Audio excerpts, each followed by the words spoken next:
ஆனா எங்களுக்கு எல்லாருமே பெரியார் பெரியார் வந்து செஞ்சிருக்காங்க தாங்க. ஆனா பெரியார் மட்டும் தான் செஞ்சிருக்காங்கன்னு எங்களுக்கு கோட்பாடு கிடையாது. யாரு? சீமான் மாமா தான்.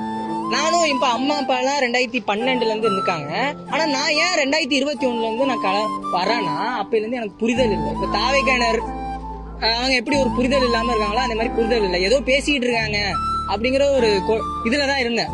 சரி என்னதான் பேசுறாங்க எடுத்து பார்க்கும் போதுதான் அதுல ஏகப்பட்ட கொள்கை. நீ ஒரு வேலை வாய்ப்பு இல்லாம நீ கஷ்டப்படும் போது என்னைய பாடுறா அப்படிங்கிறாங்க.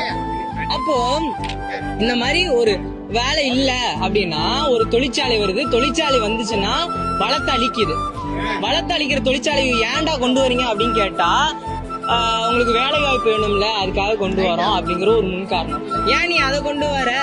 நான் வந்து இயற்கை சார்ந்த தொழிலாளர்தான் நான் கொண்டு வரேன், அவனுக்கு வேலை வாய்ப்பை தரேன், கல்வி இப்படி மாற்றுறேன், ஊழல் இல்லாத ஆட்சியை கொண்டு வரேன் அப்படின்னு சொல்லும் போது